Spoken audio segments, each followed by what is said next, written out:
Hey guys, welcome back to the channel. It's awesome that you're tuning in. So in this video it's going to be pure nostalgia and no package from China, because we picked up this brick game and it's a very long time ago when I was hunting on some flea market and some thrift shops.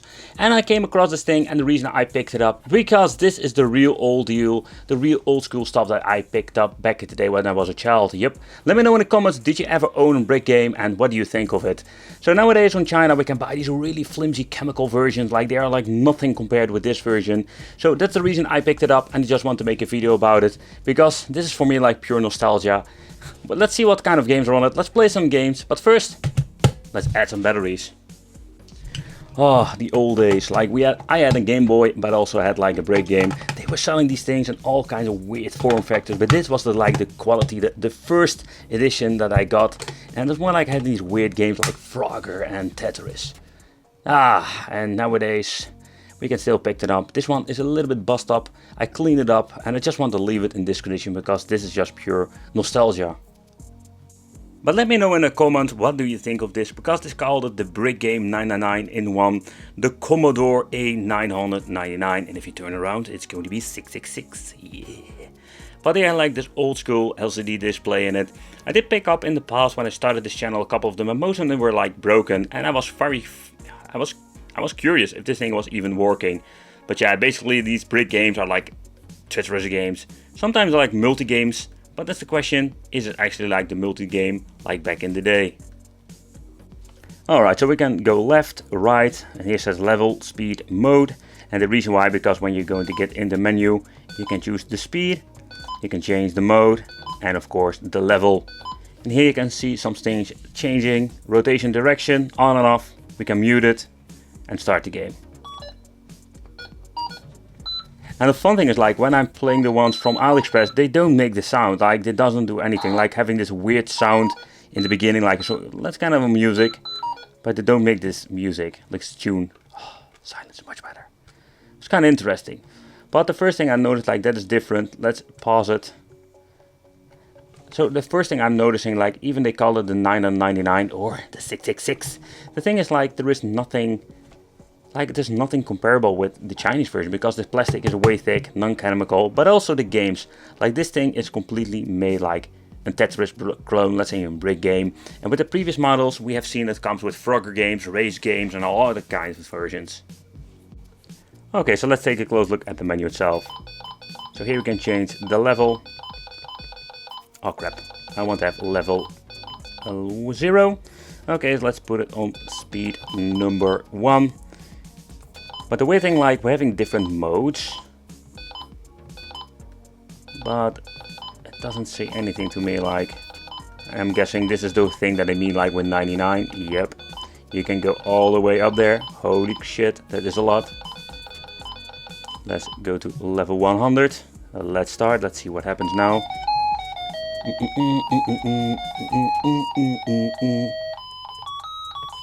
It does have music, that's pretty cool. And then it stops. But still really cool. Oh, and I have never heard the Chinese version do that, you know. What the hell? So I'm just gonna be honest, there is no instruction. I have no idea what just happened. But in my opinion, it's kind of cool. I'm a big fan of the Tetris, so for me, like, I can enjoy playing this. Oh, we can just do it like that. Okay, so this is a kind of interesting way to play Tetris. Ah, crap. Oh wait, I know how you can do this. Let's see if the trick works. Can we go? Come. Press to the left, press to the left. Yeah. So you have different kind of blocks that do that. I have no idea, so give me the shooting one, that was really convenient. I'm just gonna be honest, I can play this all day. I love it.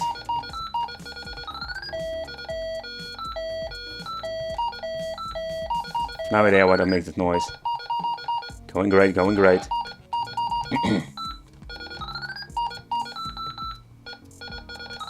Almost. Why does it make that weird sound?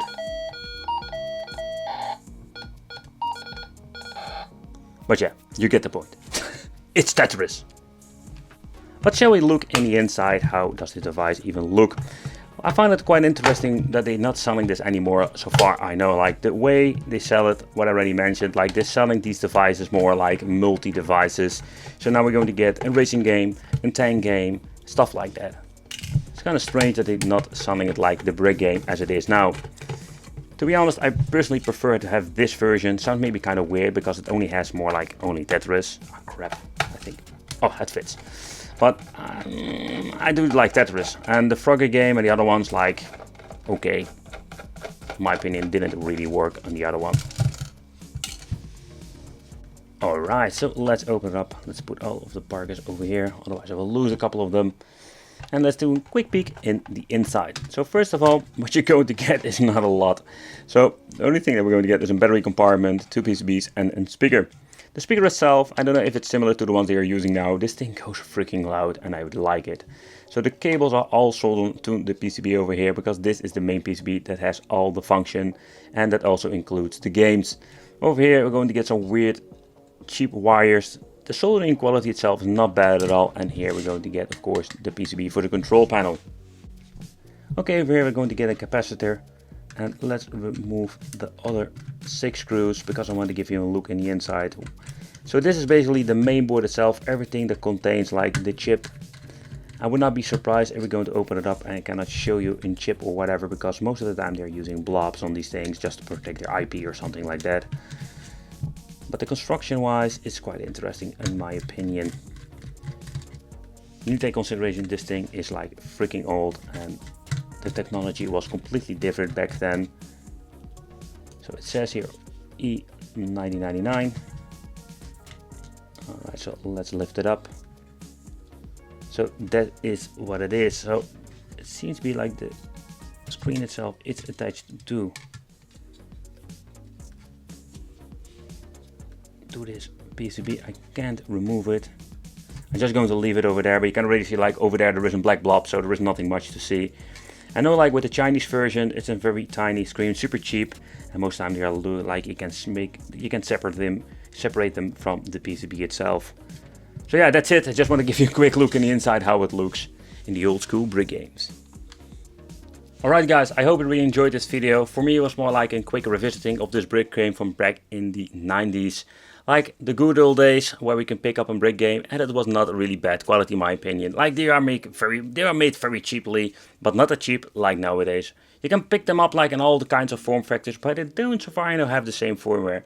I want to thank you for watching, consider subscribing, hit the little bell, become one of the Wicked family, and I will see you in the next video.